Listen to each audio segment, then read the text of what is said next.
कामयाबी किसको पसंद नहीं, क्योंकि कामयाबी के साथ मिलती है सबसे इंपॉर्टेंट चीज़ पावर। कामयाबी के साथ मिलने वाली ये सबसे खास चीज़ पावर कोई कुर्सी या ओहदा नहीं है, बल्कि ये एक तरह का हथियार है जिससे आप अपना काम करवा सकते हैं, चाहे किसी को मना करके चाहे किसी को डरा करके। यानी कि ये पावर ही है जो बड़े से बड़े कंट्री को स्ट्रॉन्ग बनाता है या फिर किसी होम मेकर को घर या बिजनेस को चलाने में मदद करता है। तो आपको विनर बनना है तो पहले आपको इस पावर को कंट्रोल करना आना चाहिए। आइए जानें सक्सेस तक पहुंचने के लिए हम इस पावर को बिल्ड कैसे करें। सबसे पहले अपनी एब्सेंस को फील करवाइए। सुनने में थोड़ा सा वियर्ड लगेगा, लेकिन ये सही है कि आप अगर हार्डवर्क कर भी रहे हैं और आपको रिजल्ट नहीं मिल रहा तो आपका काम किसी फायदे का नहीं। हार्ड वर्क के बावजूद भी आपको एक्नॉलेजमेंट नहीं मिल रही तो यानी कि आप उस कंपनी में या उस जगह पे किसी वैल्यू के नहीं है या आपकी कोई खास इंपॉर्टेंस नहीं है। तो यानी कि हार्ड वर्क करना ज़रूर चाहिए, लेकिन आपकी इंपॉर्टेंस भी वहाँ पे मौजूद होनी चाहिए। हार्ड वर्क कीजिए लेकिन लोगों को दिखना भी चाहिए। ऐसे में एक सिंपल काम कीजिए, थोड़े दिन छुट्टी लीजिए और देखिए फिर आपके हिस्से का जो काम है वो जब कोई और करेगा तो नहीं कर पाएगा और डेफिनेटली वहाँ पे आपका इंपॉर्टेंस समझ में आएगा और ऐसे में आपको प्रमोशन भी मिलेगा और हाइक भी। हमें किसी के हार्डवर्क की इंपॉर्टेंस तभी समझ में आती है जब वो नहीं होता। आइए पॉइंट नंबर 2 पे, अपने आप को भीड़ से अलग करें। मेहनत सभी करते हैं पर किसी का नोटिस में आता है उसको प्रमोशन मिलता है और नहीं आता जिसका उसको प्रमोशन नहीं मिलता। यानी कि हमें अपने स्टाइल में थोड़ा सा बदलाव करना चाहिए। एक अच्छे काम के साथ साथ हमें सक्सेसफुल होने के लिए ये ज़रूरी है कि हमें एक्नॉलेजमेंट मिलती रहे हमारे बॉस से, हमारे हाई अथॉरिटीज़ से। वैसे भी सुना ही होगा आपने, जंगल में मोर नचा किसने देखा। जी हाँ, तो इंपॉर्टेंस तभी है जब सब लोग आपको नोटिस करें, आपके काम को समझें। इसको समझने के लिए, एक्नॉलेजमेंट के लिए हम 2 टिप्स आपको देना चाहेंगे। पहली चीज़, अपने काम करने के व्यवहार में, अपने काम करने के स्टाइल में, बोलने के तरीके में कुछ बदलाव लेके आइए जिससे लोग आपको नोटिस करें। पॉइंट नंबर 2, जब भी मौका मिले अपने अचीव किए गए टारगेट्स को और अपने किए गए अच्छे कामों को डिस्कस ज़रूर करें। अपने खुद को प्रचार करने में कोई हर्ज नहीं है। पॉइंट नंबर 3, अपने इरादों को जाहिर ना करें। ये आपको मदद करता है डीलिंग पावर को मैनेज करने में। जी हाँ, अगर आपके इरादे लोगों को पहले से पता है, आपकी प्लानिंग पहले से ही पता है, तो आप अपना काम उतने अच्छे से नहीं कर पाते हैं बिकॉज सब लोग जानते होते हैं कि आपका पैटर्न क्या होने वाला है। सरप्राइज एलिमेंट नहीं रहता है। लेकिन अगर आप अपने पास डीलिंग पावर रखते हैं तो आप एक अच्छा एग्जाम्पल सेट कर सकते हैं वर्क के अंदर भी। एक एग्जाम्पल मैं आपको देना चाहूँगा। अगर आप कोई गाड़ी खरीदने जा रहे हैं और आप काफ़ी इंटरेस्टेड भी हैं उस कार में और आपने अपना इंटरेस्ट अगर सेल्समैन को शो कर दिया है और आप दिखा चुके हैं कि आपको वही गाड़ी चाहिए और हर हाल में चाहिए, तो एडवांटेज सेल्समैन के पास होगा और वो आपको शायद कोई खास अच्छा डिस्काउंट ना दे या शायद कोई बहुत अच्छी डील ना दे पाए बिकॉज वो जानता है कि आप इससे ये डील लेने ही वाले हैं।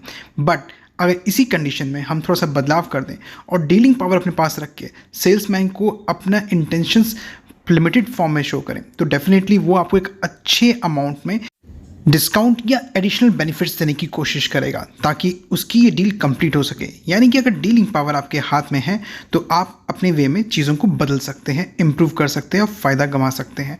और अगर आपके पास डीलिंग पावर नहीं है तो सरप्राइज एलिमेंट ख़त्म हो जाता है और आपके चांसेस जीतने के या गेन करने के उतने ही कम रहते हैं। आइए पॉइंट नंबर 4 पे, तोल मोल के बोल, कम बोल और जितना ज़रूरी है उतना ही बोल, क्योंकि गलत या ज़्यादा बोलने की वजह से कई बार आप अच्छी डील भी गवा देते हैं, अपने अच्छे फ़ायदे को भी नुकसान में कन्वर्ट कर देते हैं।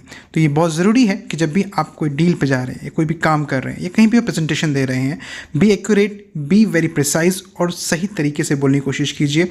बड़बोलापन या बिना सोचे समझे बोलने की वजह से आपको इसका नुकसान भी झेलना पड़ सकता है। तो अपने शब्दों की कीमत बढ़ाइए और जितनी ज़रूरत है उतना ही बोलिए। आइए पॉइंट नंबर 5 पे, action speak louder than word. ये तो आपने सुना ही होगा, पर हम बात कर रहे हैं यहाँ पे आर्गुमेंट की, जिससे आपको कुछ हासिल नहीं होने वाला। आप आर्गुमेंट जीत सकते हैं शायद अपने सही तर्क दे करके, लेकिन उसका बेनिफिट आपको कुछ नहीं मिलने वाला बिकॉज आप विनर नहीं बनने वाले। क्योंकि अगर मान लीजिए आपके बॉस के साथ कोई भी आर्गुमेंट हो गया है और आप वहाँ पे जीत भी जाते हैं तो नुकसान लॉन्ग टर्म में आप ही को उठाना पड़ेगा, क्योंकि वो बॉस आपको कभी भी आगे के लिए रिकमेंड नहीं करेगा या कभी भी आपको प्रेफरेंस नहीं देगा। Trust your enemies more than your friends. जी हाँ, दोस्तों से ज़्यादा अपने दुश्मनों पर भरोसा करने के लिए हम बोल रहे हैं। क्यों? क्योंकि सबसे ज़्यादा ट्रस्ट ब्रेक आपके दोस्त ही करते हैं बिकॉज दे न्यू, वो जानते हैं कि आपकी कमजोरियाँ क्या हैं। रिस्पॉन्सिबिलिटी से जुड़े कामों में फ्रेंड्स पे भरोसा ना करना सही है? ऐसे में मैं कहूँगा कि एक बार सोच ज़रूर लें, क्योंकि फ्रेंड्स आपके बारे में सारी इन्फॉर्मेशन जानते हैं, वो आपकी वीकनेसेस को बहुत अच्छे से समझते भी हैं और मौका पड़ने पे वो आपको प्रॉब्लम में भी डाल सकते हैं। वहीं अगर आप किसी ऐसे इंसान को काम देते हैं जिसको आप भरोसा नहीं करते हैं या जो आपके लिए बिल्कुल नया है, तो उस पर आप ज़्यादा ध्यान देंगे, ज़्यादा विजिलेंट रहेंगे, उसके ऊपर ज़्यादा नज़र रखेंगे, जिसकी वजह से ये बात उसको भी पता रहेगी और वो भी काम ध्यान से करेगा, पूरे मेहनत और लगन से करेगा, यानी कि बेनिफिट आपका होगा। तो ट्रस्ट के लिए हमेशा ध्यान रखिए कि आपको अपनी आइज़ ओपन रखनी है, ध्यान ज़रूर रखना है, ब्लाइंड फेथ मत कीजिए। हमें तो अपनों ने लूटा, गैरों में कहाँ दम था। Point number 7, never outshine your master. आपने सुना तो होगा ही, बॉस इज ऑलवेज राइट। तो कभी अगर लगे भी या डाउट भी लगे कि बॉस ने जो प्लान रिकमेंड किया है वो सही नहीं है, तब भी उसको ना नहीं बोलना, गलत नहीं बोलना है, बल्कि उसकी टीम में रह के हेल्प लेनी है और कोशिश करना है कि कैसे उसको बेटर वे में और इम्प्रूव किया जा सकता है। अगर आप बॉस को डायरेक्टली इंसल्ट कर देते हैं सबके सामने, तो ये आपके लिए एक बिग नो है। अपने मास्टर को हमेशा रिस्पेक्ट दें ताकि वो आपको हमेशा अपनी गुड बुक्स में रखे और आपको हमेशा प्रायोरिटी दे अपने किसी भी अच्छे प्रोजेक्ट्स के लिए। बिना आर्ग्यूमेंट किए, बिना अपने मास्टर को आउटशाइन किए, आप अपने लिए भी एक अच्छा मौका तैयार करते हैं, जिससे कि आपको आगे कंपनी में काफ़ी अच्छे प्रमोशंस मिलते रहेंगे। जैसे कि एक म्यान में दो तलवारें नहीं रह सकती, वैसे ही इट्स बेटर कि avoid confrontation with your seniors. आते हैं पॉइंट नंबर 8 के ऊपर, talk about mutual interests not about emotions. ये बात कई लोगों को सुनने में शायद अच्छी ना लगे, लेकिन है तो सच। आपने जिन लोगों की कभी हेल्प की होगी, वक्त पड़ने पे जब आपने उनसे कोशिश की मांगने की हेल्प, तो शायद उन्होंने आपकी हेल्प नहीं की। So talk practical, talk about mutual interest. कहने का मतलब ये कि अगर आपको अपना कोई काम करवाना है, तो डेफिनेटली आपको उसके बदले में उसे कुछ ना कुछ पे करना चाहिए या कोई ना कोई वे में डील करनी चाहिए, सो डैट वो पर्सन 100% आपके काम में इंटरेस्ट लेगा। अगर आप उससे अपने इमोशंस के बेसिस पे काम करवाने की कोशिश करेंगे, तो उसका इंटरेस्ट नहीं रहेगा। म्यूचुअल इंटरेस्ट में करवाया गया काम ज़्यादा बेहतर होता है मुकाबले किसी को आदर करके इमोशन में या फिर परोपकार में करवाया गया काम। बिलीव इन योर सेल्फ, खुद पे भरोसा रखें, यानी कि अपने सेल्फ एस्टीम को, अपने कॉन्फिडेंस को बढ़ाएं। लाइफ में मुश्किलों का आना, ट्रबल्स का आना, प्रॉब्लम्स का आना कोई बड़ी बात नहीं है, लेकिन छोटे छोटे फेलियर्स अगर आपको सेटबैक दे रहे हैं, अगर आपको लाइफ में पीछे खींच रहे हैं, तो ये आपके लिए एक प्रॉब्लम की बात है। और इसकी सबसे बड़ी वजह है कि अपने अंदर सेल्फ कॉन्फिडेंस की कमी, अपने आप में भरोसा ना करना। एक बात समझ लें, दुनिया आपकी रिस्पेक्ट तभी करती है जब आप खुद अपनी रिस्पेक्ट करते हैं। तो अपने सेल्फ कॉन्फिडेंस को, अपने एस्टीम को नर्चर करें, अपनी प्लानिंग्स और कैलकुलेशंस पे भरोसा रखें। Point number 10, avoid unlucky and unhappy peoples.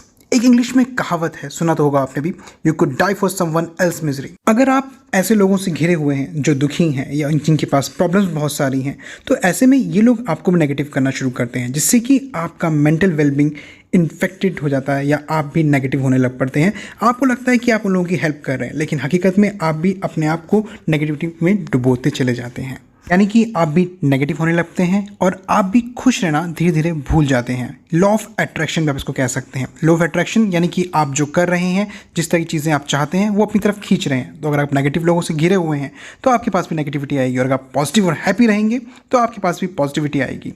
Point number 11, look who are you talking to.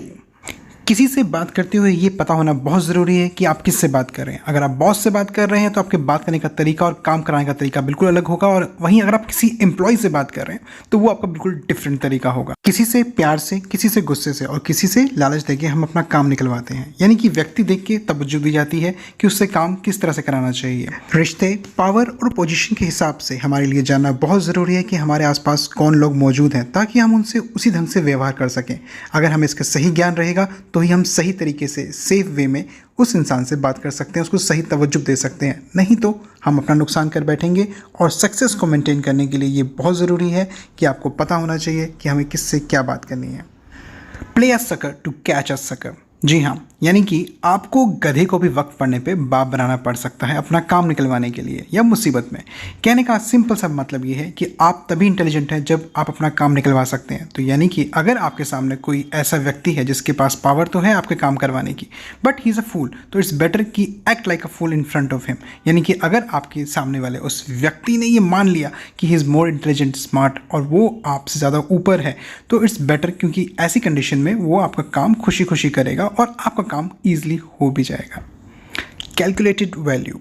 आपने कई तरह की कैलकुलेशंस की होंगी अपने आप को सक्सेसफुल बनाने के लिए या ऊपर तक पहुंचने के लिए, लेकिन इन सब में सबसे ज़्यादा इंपॉर्टेंस जिस चीज़ की है वो है आपकी नेम और रेपुटेशन की। कहने का मतलब, अगर आप देखें बड़ी से बड़ी कंपनी, बड़ी से बड़ी कंट्री और बड़े से बड़े लोगों की बात भी हम करें, रेपुटेशन और नेम बहुत इंपॉर्टेंस रखता है। ऐसे में अगर आप कुछ काम कर रहे हैं और अननोटिस्ड रह रहा है तो यानी कि आपकी रेपुटेशन नहीं बढ़ रही है, आपका नाम नहीं बढ़ रहा है, तो आपका हार्डवर्क भी किसी काम का नहीं। तो हमेशा ध्यान रखिए कि हार्डवर्क के साथ अपनी रेपुटेशन और नेम को बढ़ाने की कोशिश कीजिए। सिंपल सा मतलब है, अगर आप किसी मार्केट में जाते हैं और कोई महंगी ब्रांड का प्रोडक्ट लेते हैं तो आप उसको खुशी खुशी पैसे देते हैं क्योंकि उसका नेम और फेम बना हुआ है। वहीं आप सेम चीज़ अगर किसी लोकल मेड से लेना चाहेंगे तो आप नहीं लेंगे।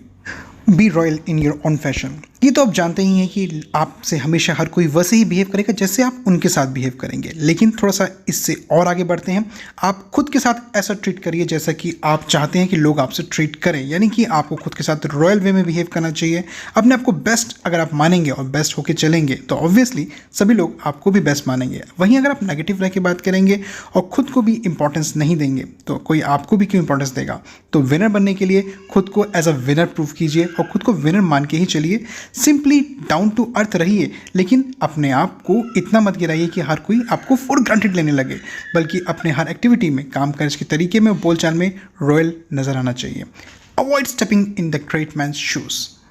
आपके सक्सेसर या बॉस हर चीज़ में बेस्ट है, प्रोजेक्ट्स को हैंडल करना हो या फिर कोई भी काम हो, और उनका रिटायरमेंट हो जाए और ऐसे में उनकी कुर्सी आपको मिल जाए तो आपको मुश्किलें बढ़ेंगी। क्यों? क्योंकि आपसे भी एक्सपेक्टेशन वही रहेंगी जो आपके बॉस ने किया, यानी कि जो आपके सक्सेसर ने किया।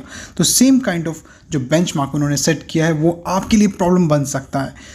वहीं अगर आप किसी ऐसी जगह पे आते हैं जहाँ पे आपके पहले वाले व्यक्ति ने बहुत ज़्यादा फेलियर्स किए हैं तो आपको शाइन करने का मौका ज़्यादा अच्छा मिलेगा। सिंपल सा एग्जांपल है, पृथ्वीराज चौहान हो या महाराणा प्रताप, वो सभी लेजेंड्स थे, बहुत अच्छे राजा थे, लेकिन उनके बच्चों को कोई नहीं जानता। तो अगर आपको भी शाइन करना है तो आपके लिए भी ज़रूरी है समझना कि अगर आपको विनर बनना है तो आपको क्या स्ट्रेटेजी अपनानी चाहिए, क्या प्लानिंग करनी चाहिए। तो never step into a great man shoes, ये बात हमेशा ध्यान रखिए। Point number 16, set anger aside. क्रोध मनुष्य का सबसे बड़ा दुश्मन है, हमारी सबसे बड़ी वीकनेस है। आप किसी को भी क्रोध दिला करके, गुस्सा दिला करके उसको वीक कर सकते हैं, यानी कि आपके एक्शंस जो हैं अगर इम्पल्सिव हो जाएंगे तो आप हमेशा गलत स्टेप्स लेंगे, गलत डिसीजन लेंगे और जिसकी वजह से आपको फेलियर्स का सामना करना पड़ेगा। तो जीवन में सफल रहने के लिए, सक्सेसफुल रहने के लिए ये बहुत ज़रूरी है कि आपको पता हो कि आपको क्या चीज़ें गुस्सा दिला सकती हैं और आपका उन पर कंट्रोल भी होना चाहिए। क्योंकि अगर आपकी ये वीकनेसेस बाकी लोगों को पता लग जाए तो ऑब्वियसली वो आपकी इस सक्सेस को फेलियर में कन्वर्ट कर सकते हैं, आपको प्रॉब्लम में डाल सकते हैं। So control your anger, manage your anger. In simple steps को फॉलो करके ना कि आप सिर्फ अपनी सक्सेस को बढ़ा सकते हैं, अपनी पावर को भी इंक्रीज कर सकते हैं। तो आपने समझ ही लिया है कि कितना ईजी है अपने आप को पावरफुल बनाना भी और साथ ही साथ अपनी सक्सेस को मेंटेन रखना भी और गेन करना भी। सो लाइफ में आगे बढ़ने के लिए हमेशा अपने आप को पॉजिटिव रखिए। अगर वीडियो पसंद आया तो like, share, subscribe and bell icon click करना बिल्कुल ना भूलें।